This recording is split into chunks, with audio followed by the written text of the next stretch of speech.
Fala, meus queridos, tudo bem com vocês? Como passaram esses 2 dias, agora falando só do Campeonato Brasileiro, como passaram esses 2 dias de rodada aí, uma rodada muito intensa, né, com pouca até movimentação na tabela, mas com muita intensidade, com muitos jogos interessantes pra gente conversar, jogos que terminaram hoje, né, o dia que eu tô gravando, hoje não, né, vai na madrugada de hoje que eu tô gravando esse vídeo, para conversar com vocês sobre essa oitava rodada aqui, né, teve terça e quinta-feira como principais jogos, né, o principal calendário, quarta-feira teve o jogo da seleção, mas antes da gente começar a conversar, cara, dá essa força aí pra mim, se inscreve, curte, comenta, compartilha com seus amigos esse vídeo, ajuda eu a ganhar uma relevância aqui nessa concorrida plataforma que é o YouTube, né, diversos canais falando sobre futebol, mas aqui você tem uma análise muito sincera, comentando jogo a jogo, dando destaque inclusive para jogos irrelevantes, né, que as pessoas acabam não comentando tanto, como eu vi poucos vídeos sobre a Copa do Nordeste, sobre o jogo do Cuiabá e Criciúma, então dá essa força aí, que é um trabalho muito árduo, né, que leva tempo, desgasta bastante, mas é muito revigorante ver quando um vídeo bomba, quando pessoas começam a gostar, na minha opinião, então ajuda aí dessa força, e se inscreve no canal se você não é inscrito, tá? Vamos começar então pela oitava rodada, que começou na terça-feira, como eu falei, com 4 joguinhos, né, com o primeiro jogo entre Atlético Goianiense e Corinthians, que foi um grande jogo, né, foi um bom jogo de futebol mesmo, o Corinthians dominando o primeiro tempo e o comecinho da segunda etapa, e o Atlético, né, sempre em cima, sempre levando perigo, mas errando muito nas finalizações. E é uma tônica do Atlético nessa temporada até então, né, o time consegue criar, consegue ter finalizações, mas finalizações às vezes sem muita precisão, e o time acaba pecando, né, perdendo pontos importantes na competição por conta disso. Né, falando agora sobre o Campeonato Brasileiro, por exemplo, o Atlético Goianiense está brigando na parte de baixo por conta desse critério, né, venceu apenas um jogo, esse jogo inclusive contra o Corinthians era um jogo propício para vencer, mas como eu falei, desperdiçou muitas oportunidades, principalmente no segundo tempo com a entrada do Wagner Love, que desperdiçou, na minha visão, pelo menos 2 grandes chances na grande área. Né, o Corinthians não jogou bem também, mais um jogo do Corinthians que é bem abaixo do esperado, algumas peças foram bem, caso do Carlos Miguel, do Yuri Alberto, foram os grandes destaques para mim nesse jogo, mas o time como um todo operou mesmo em baixa, não conseguindo jogar tão bem assim. Kaká marcou o gol contra, vamos começar então com quem estava na frente, né? O Corinthians conseguiu abrir o 2-0 com o Yuri Alberto 2 vezes, aí o Gustavo Henrique até foi expulso no finalzinho do primeiro tempo, e o Atlético continuou em cima, continuou criando, mas como eu falei, sem precisão, sem conseguir fazer os gols, até, né, o gol contra do Kaká. Mas o Yuri Alberto conseguiu fazer os 2 gols, um no começo do primeiro tempo, outro no começo do segundo tempo, e aí na sequência, 4 minutinhos depois, o Kaká acabou marcando um gol contra, uma partida realmente para esquecer do miolo de defesa titular do Corinthians, né? Gustavo Henrique expulso, o Kaká fazendo um gol contra, e o Shailon de pênalti, né, também, mais uma partida para esquecer desse miolo, desse ciclo defensivo aí do Corinthians, que foi uma decisão errada, né, do Hugo, que acabou errando, né, no bote e dando esse pênalti para o Atlético Goianiense conseguir empatar a parada com o Shailon nos acréscimos. Resultado final, esse 2-2, eu acho que é até um pouco pior para o Atlético, né, que perde pontos em casa, contra, no momento, um concorrente direto, mas o Corinthians não consegue vencer, né? Tem apenas uma vitória até agora no Campeonato Brasileiro, 3 empates e 4 derrotas. É um retrospecto muito ruim do Corinthians, né? Tá faltando essa equipe conseguir vencer, né? Ficou só mesmo no jogo contra o Fluminense, inclusive tá ali dividindo Corinthians e Fluminense para ver quem entra no Z4. Também na terça-feira tivemos o jogo entre Juventude e Vitória. Até achei que o Juventude iria vencer com mais tranquilidade esse jogo, né? Mas ficou no 1-1, o Juventude até saiu na frente com o Rodrigo San, mas acabou sofrendo um gol contra do Gabriel, né, goleiro aí do Juventude, acabou empurrando contra o próprio Patrimônio. A bola bateu no travessão, voltou nas costas dele, mas o gol contra tem que ser marcado pro goleirão, se não fosse ele, não teria sido gol. E ele acabou sofrendo esse empate aí, o Juventude, no finalzinho do primeiro tempo. Foi um empate muito justo, né, amargo para os 2 times, é verdade, né, o Vitória não consegue vencer ainda no Campeonato Brasileiro, e o Juventude perde pontos em casa. Mas o time, né, brigando contra o time concorrente direto também no Z4, mas o Juventude já está com uma certa folga na pontuação em relação ao Vitória. Então é uma pontuação que dá para perder, mas no segundo turno vai ter que correr atrás do Vitória jogando no Barradão para conseguir essa vitória e, né, manter essa diferença de pontos na tabela. O Botafogo também venceu o Fluminense no Newton Santos, né, num jogo onde o Fluminense não acertou o gol também do Botafogo, né, Mais um jogo no ano, se eu não me engano, eu lembro de cabeça no mínimo 3 jogos que o Fluminense não acertou o gol do time adversário. Teve os jogos contra o Flamengo e esse jogo agora contra o Botafogo. É realmente. E contra o Corinthians também, né? Teve o jogo contra o Flamengo na semifinal do Carioca, o jogo contra o Corinthians e esse jogo novamente contra o Botafogo. É um dado muito ruim para um time do Diniz, que é um time que cria, que roda a bola, que tem aquele futebol bonito. Depois da seleção brasileira, a gente só viu o trabalho do Diniz caindo e caindo muito. O time não consegue desempenhar, o time não consegue jogar bem. Vem jogando muito abaixo, né? Passou um perrengue danado para classificar na Libertadores, pode ser campeão, pode avançar para as próximas fases, é campeão, mas é um time que está devendo muito futebol. Talvez seja pela, né, talvez não, né? Com certeza é pela questão física. É um time velho, mais velho, é um time já cansado. Inclusive nesse jogo o Felipe Melo não jogou por conta disso, desse cansaço. E o Fluminense não conseguiu jogar bem no Newton Santos. Até teve alguns momentos assim de inspiração de alguns jogadores, o Marcelo fazendo grandes jogadas, o John Kennedy conseguindo fazer alguns dribles, mas foi muito pouco, né? Finalização no gol, que é bom, que para tentar fazer o gol, não conseguiu. E na reta final, um gol de cabeça aí do Bastos acabou dando essa vitória pro Fogão, que depois só se segurou, controlou as ações e até criou um pouco mais também para conseguir fazer o segundo gol. E o Fluminense realmente não criou nada, ficou nesse 0 no placar também 0 nas finalizações. Mas em Bragança Paulista saíram bastante gols, 3 golzinhos no jogo entre Bragantino e Atlético Mineiro. E foi um jogo muito maluco no primeiro tempo, né? O Lucas Evangelista fez o primeiro gol do Massa Bruta, que foi um belo gol, inclusive. E na reta final ali do primeiro tempo, não sei se o time do Bragantino desligou, achou que a vitória já estava garantida, acabou abaixando um pouquinho o ritmo e acabou tomando 2 gols. A virada do Atlético aconteceu no primeiro tempo, no segundo tempo o time só administrou mesmo, tentando ali algum ataque ou outro, conseguir fazer o terceiro gol e realmente matar o jogo, e aguentando muito bem a pressão do Massa Bruta. Como eu falei, o Lucas Evangelista fez o gol do Massa Bruta, Zaratio e Paulinho marcaram para o Galo, jogando em Bragança Paulista, vitória importante do Galo, que ainda não perdeu no Campeonato Brasileiro, né? É um dos poucos times invictos, junto com o Fortaleza, que não perderam no Brasileiro 2024. E foi isso, né? Na quarta-feira foram esses 4, na terça-feira foram esses 4 jogos, na quarta-feira a gente teve a seleção brasileira, que já tem vídeo aqui no canal. Se você ainda não viu, vai lá e veja. E na quinta-feira, a famosa ontem, que estou gravando esse vídeo achando que é hoje, mas foi ontem, né? Vai sair na sexta, então é quinta-feira. O Cruzeiro estreou, né, na rodada jogando contra o Cuiabá, estreando também a rodada de quinta-feira, vencendo o Cuiabá por 2-1. Matheus Pereira e Rafael Silva fizeram os gols do Cabuloso e Isidro Pita descontou de pênalti, né? Empatou o jogo de pênalti, mas o Rafa Silva fez na sequência, 3 minutinhos depois já fez 2-1, colocou o Cruzeiro de novo na frente do placar. Bom jogo do Cruzeiro, né? Muito nas costas do Matheus Pereira. E aqui, em especial, vou falar de 2 times que venceram carregados por um determinado jogador. No caso os 2 palestram, hein? No caso do Cruzeiro, depois eu vou falar o outro. Até o Flamengo também teve esse benefício de poder contar com uma noite inspirada de um jogador seu. Mas o Cruzeiro, como eu falei, consegue essa vitória importante para o Cruzeiro, né? Conquistando pontos em casa, principalmente, conquistando pontos em adversários fracos, né? O Cuiabá não é um time que está vivendo um bom momento, então é uma oportunidade muito boa do Cruzeiro conseguir essa vitória, conseguir esses 3 pontos bem suados, como foi nesse jogo, e conseguir se distanciar ali de uma briga contra o Z4 futura.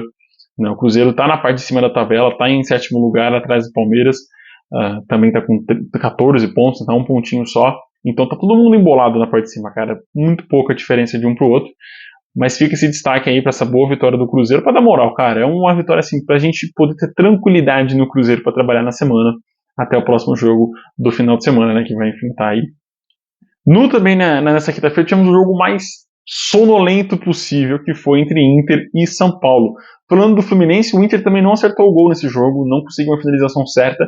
E aí, para mim ficou escancarado que o Inter estava vivendo um bom momento, porque o Alan Patrick estava vivendo um bom momento. Para mim era o melhor homem em campo, é o melhor homem do Inter nessa temporada, carregando o time nas costas, conseguindo conduzir o sistema criativo da equipe, e com a lesão dele logo no comecinho do jogo, o Inter sumiu do ataque, né? Não conseguiu criar, não conseguiu envolver o São Paulo, até conseguiu conter um pouco, né, a agressividade e a construção de jogadas do São Paulo, mas, querendo ou não, o São Paulo ia criar oportunidades, ia conseguir passar por isso em algum momento. Até aconteceu no primeiro e também no segundo tempo. O São Paulo foi mais time, conseguiu jogar melhor do que o Inter.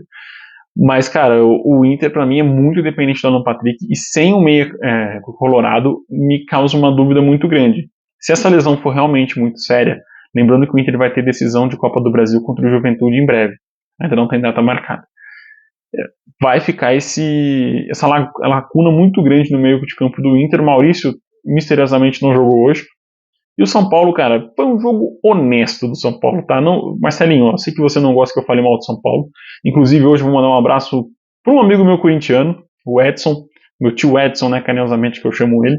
Então, um abração pro tio Edson e tia Denise também, que estão assistindo aqui o vídeo com certeza. Corintianos estão sofrendo com o time, mas vamos voltar a falar de São Paulo. Marcelinho não gosta que eu fale de São Paulo, mas, cara, é difícil. Eu não consigo sentir tanto hype por esse time do Zubeldia como as pessoas estão colocando.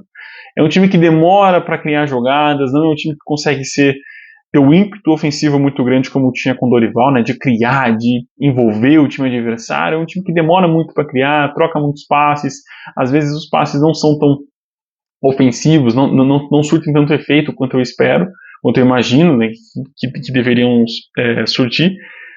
E fica nesse 0-0, né? Eu acho que o São Paulo, quando enfrentar equipes mais qualificadas, ou um pouco melhores qualificadas no sistema defensivo, como é o caso do Inter, vai sofrer bastante para criar suas jogadas. Pode até vencer, como fez ainda o gol com o Caleri, muito bem anulado por impedimento. Mas ficou só nisso, né? O São Paulo não conseguiu criar tantas jogadas assim depois do gol anulado. Então ficou nesse 0-0 muito fraco. Para mim, disparado, o pior jogo da rodada até aqui. Foi um jogo, se fosse um 0-0 movimentado, com chances do Inter e do São Paulo, não seria o pior jogo da rodada, tá? Que fique claro isso. Mas por ser um jogo muito pobre ofensivamente, com as equipes muito sonolentas no campo, muito passivas, aceitando muito o empate que estava vindo, para mim, disparado é o pior jogo em campo, o pior jogo da rodada. Flamengo e Grêmio também fizeram um jogo meio sonolento, né? O Flamengo demorou demais também para criar suas jogadas, e quando criou foi muito bem, inclusive no primeiro tempo com um golaço do Luiz Araújo, né? Eu falei que outra equipe que precisou de um jogador para carregar nas costas, o Flamengo precisou de dois, né? O Luiz Araújo e o Pedro, que deu as duas assistências no jogo para o Luiz Araújo fazer os seus 2 gols nesse jogo. Foram 2 do Luiz Araújo e o Edenilson descontou na reta final de cabeça para o Grêmio. Como eu falei, foi um jogo muito abaixo do Flamengo. É um time que está ainda, na minha visão, em fase de reconstrução com o Tite. Ainda precisa, não reconstrução, acho que reconstrução é uma palavra muito forte, mas o time precisa se readequar com o Tite, né? Esse começo de temporada, eu acho que não é só um começo de temporada, mas um começo de projeto a longo prazo que o Tite está tentando implementar no Flamengo, óbvio, colhendo resultados, né? Como o Campeonato Carioca, como vencendo clássicos, vencendo grandes jogos, desempenhando bem em alguns jogos, inclusive, classificando na Libertadores. Mas é um projeto, digamos assim, um termo um pouco mais bonito, né, requintado, um projeto embrionário para o futuro. Então eu acho que a torcida do Flamengo, inclusive, que contestou muito o Tite pedindo calma, inclusive, para a torcida do Flamengo nesse jogo, tem que ter um pouquinho realmente de calma, é um trabalho embrionário que ainda vai render bons frutos para o Flamengo. Eu acho que, inclusive, se o Flamengo decepcionar nas 3 principais competições, como foi ano passado, que eu acho difícil, acho que o Flamengo consegue um grande título esse ano, Copa do Brasil, Libertadores e Brasileirão, não é terra arrasada, dependendo de como for, né? Acho que se o Flamengo cai agora pro Bolívar ou cai na Copa do Brasil já e não consegue ficar no G6, aí realmente é terra arrasada para a próxima temporada. Mas eu acho que não será esse o futuro do Flamengo nesse ano, mas sim o futuro a longo prazo será muito recompensador para quem tiver paciência com o Tite, se tiverem paciência com ele, assim como tiveram no Corinthians. E, inclusive, eu assemelho muito a isso. O Corinthians de 2012 não começou muito bem, né? 2011, perdão. Inclusive com a eliminação com o Tolima, mas deixando o Tite trabalhar, aí o time conseguiu de novo uma classificação para a Libertadores e aí, enfim, tudo aconteceu. Então acho que tem uma paciência com o Tite e ele gosta de fazer esses projetos meio a longo prazo, só ver a seleção brasileira, mas não foi tão recompensador assim. Mas enfim, é isso. E com a vitória, inclusive, o Flamengo manteve a primeira colocação geral do Campeonato Brasileiro. Geral, que eu falo, não é nem liderança, mas é a primeira colocação, porque o Bahia também está com 17 pontos, só perde na questão na saldo de gols. E nesse jogo, inclusive, né, nessa quinta-feira, o Atlético Paranaense também venceu, então tá um pontinho também do Flamengo e do Bahia. Venceu por 3-1 de virada a equipe do Criciúma, e aí vai aquele adentro que eu sempre tô falando nos jogos do Atlético, né? Inclusive em casa, vem essa tônica em específico. O time paranaense consegue criar, consegue envolver, mas é sempre, assim, acho que 70% das vezes o time sai atrás do placar jogando em casa. Impressionante. Ou sai atrás do placar, ou tem um pênalti, como foi o jogo do Palmeiras, e aí o time precisa se reestruturar ao longo do jogo. O time do Atlético precisa de um choque assim no jogo para entrar. Às vezes isso vai dar certo, às vezes não vai dar certo. Então também para o torcedor do Furacão começar a cobrar nesse sentido, para o time começar a sair na frente nos placares, né? Engraçado seria se o Furacão saísse na frente e sofresse a virada, né? Acho que ia ser muita reviravolta acontecendo, né? Muito, enfim, é isso. Barreto fez o primeiro gol do jogo e o primeiro do Criciúma, né? O Criciúma saiu na frente, como eu falei, não bate, rebate, a bola bate na trave, sobra para ele de novo, ele consegue fazer o gol do Criciúma. E aí, na minha visão, vou repetir, um jogador que a gente tinha que ter tido destaque ano passado no Brasileirão, o Mastriani, fez 2 gols, conseguiu nessa vitória, essa virada pro Furacão, e o Coelho no final fez o 3-1. Uma partida muito abaixo defensivamente do Criciúma, deu muitos espaços, vacilou demais, inclusive na marcação do Mastriani, que é um homem-gol do Atlético, né? Ele junto com o Pablo e o próprio Canóbio, e acabou ficando esse 3-1 aí, vitória merecida do Furacão, que criou bastante, né? Foi o time, acho que dominante, mais dominante do jogo, e conseguiu essa boa vitória em casa. Inclusive, no jogo, deixa eu confirmar com vocês, quantos minutos demoraram? Foi aos 8, 15 minutinhos demoraram para o Furacão empatar o jogo, e aí só no segundo tempo, no comecinho, ele conseguiu a virada, mas foi pouca coisa, né? Foi pouca coisa de diferença, realmente, de vantagem que o Criciúma teve à frente do placar. Quem teve quase um jogo muito perigoso foi Bahia e Fortaleza, mas muito por conta da forte chuva que teve em Salvador, na Fonte Nova. Né? Choveu muito durante o jogo, isso acabou prejudicando talvez um pouco o jogo do Fortaleza, que é um time que gosta também de trabalhar a bola. O Bahia teve mais a posse de bola, inclusive, no jogo, trocando mais de 500 passes. E o Fortaleza não conseguiu ter, apesar de ter sido o time que mais finalizou. No jogo, o Fortaleza levou mais perigo, só não conseguiu converter esse perigo em precisão, em qualidade, em gols. E isso acabou dando a vitória numa boa finalização do Jean Lucas, aí deixando 1-0 para a equipe baiana. O Bahia consegue essa vitória, fica colado ali no Flamengo. Acho difícil ficar colado muito tempo. Eu acho que, inclusive, a tendência é o Bahia começar a cair um pouquinho de posições, mas é um bom começo, cara, um começo pra gente destacar, é um começo promissor, a gente pode até pensar o Bahia talvez brigando por alguma vaga na Libertadores, quem sabe, a equipe conquistou 17 pontos já em 8 rodadas. Em rebaixamento, eu acho ainda muito cedo pra gente livrar o Bahia, né, muita coisa pode acontecer. A gente já cansou de ver times liderando o Campeonato Brasileiro durante 6, 7 rodadas, chega no final é lanterna, né, o caso do Santa Cruz, inclusive, 2016.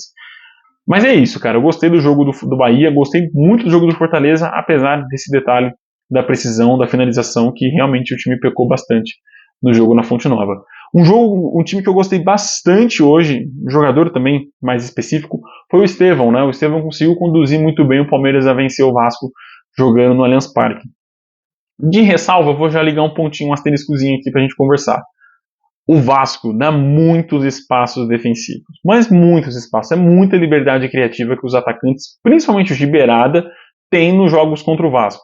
Foi assim contra o Flamengo e foi assim de novo contra o Palmeiras. A defesa do Vasco bateu cabeça, não se encontrou no jogo e quase só não sofreu uma grande goleada porque o Palmeiras no segundo tempo tirou o pé e no primeiro tempo o Léo Jardim fez excelentes defesas, grandes intervenções mesmo, e conseguiu, né, evitar uma tragédia maior do que seria, né, sofrer mais gols de novo. Já sai com um saldo negativo ali de 8 gols em 2 jogos. Se saísse por mais, seria mais vexatório ainda, né? Imagina, sofre um 4-0 e ser 10 gols em 2 jogos. A última vez que eu vi isso foi só na Copa do Mundo aqui no Brasil, Alemanha, Brasil e Brasil e Holanda. Não vamos lembrar muito disso, não. Mas Piquerez fez um belo gol numa ótima construção de jogada do Estevão, e Rony também numa ótima construção de jogada do Estevão fez o segundo gol do Palmeiras. Como eu falei, gostei desse Palmeiras, para mim o melhor jogo do Palmeiras no Brasileirão desse ano, mas enfrentou uma equipe que dá muito espaço, né? O Vasco realmente deu muito espaço para o time. Se você for ver os lances, inclusive, e analisar os lances passados contra os outros times, você não vai ver esse espaço, né? Então fica esse pontinho que não é um parâmetro para a gente ter uma tranquilidade de que, pô, esse será o Palmeiras da temporada, porque eu acho, e isso deve acontecer, o Palmeiras encontrar times mais difíceis de se encontrar espaço. Inclusive o jogo contra o Flamengo foi assim, o jogo contra o São Paulo foi assim. Então o Palmeiras vai encontrar menos espaços, mas gostei dessa alternativa da escalação sem suas principais peças, né? Endrick, o próprio Gustavo Gomes, que estão fora, o próprio Richard, que também é uma peça importante no time, Richard Rios. São os três que estão fora nesse momento aí, estão pela seleção, além das peças que perdeu agora com transferência, né? Luiz Guilherme, Luan. Então, o Palmeiras está se reestruturando aí durante essa parada da Copa América, assim como outras equipes também. O jogo entre São Paulo e Inter, por exemplo, foram com 2 goleiros reservas, né? O Fabrício e o Jandrei. Enfim, outros times também atuaram com goleiro reserva. Mas o Bento, né, não jogou pelo Atlético Paranaense, jogou o Léo Link, né? Mas é isso, cara. Eu gostei dessa rodada, né? Vai começando a se separar os blocos, né? Onde cada time vai ficar. A gente já começa a ter uma boa noção. Acho que o principal são os do 13º ao 20º, né? Grêmio, Vasco, Corinthians, Fluminense, Criciúma, Atlético Goianiense, Cuiabá e Vitória. São os times ali que estão ainda um pouco descolados, né? Hoje o Grêmio não consegue sair dessa 13ª colocação, não passa o Juventude, mesmo se vencer na próxima rodada, porque o Juventude tem 10 e o Grêmio tem só 6. Então já começamos a ver um bloquinho ali se separando. Acho que Grêmio, caso de Corinthians, Fluminense, até o próprio Vasco, não devem ficar ali brigando para quem vai cair. Acho que isso vai ficar entre mesmo Criciúma, Atlético Goianiense, Cuiabá, Vitória e o Juventude. É isso, óbvio que um ou outro pode sim ficar perengando ali na rebarba para cair, mas eu acho que isso é muito difícil. Os 4 fazendo essa função, eu acho muito difícil. Mas é isso, meus queridos. Vamos ficando por aqui. O Vasco vai atingindo menos 12 de saldo. É o pior saldo de gols. E é aquilo que eu falei, cara. É uma defesa furada mesmo, uma peneira muito furada, vai passando tudo. É isso, meus queridos. Vou encerrar aqui, senão eu vou analisando aqui e vou conversando com vocês até bater meia hora de vídeo. Um abraço. Concluindo, então, se inscreve no canal, dá essa força aí pra mim, viu?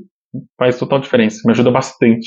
E deixa o seu nome aqui que no próximo vídeo eu te mando um abraço também, tá bom? Manda um abraço pro Emerson que fez um comentário no último vídeo, tomara que ele esteja assistindo esse vídeo, né? Pra eu mandar esse abraço pra ele aí. E como eu falei, tio Edson, um beijão.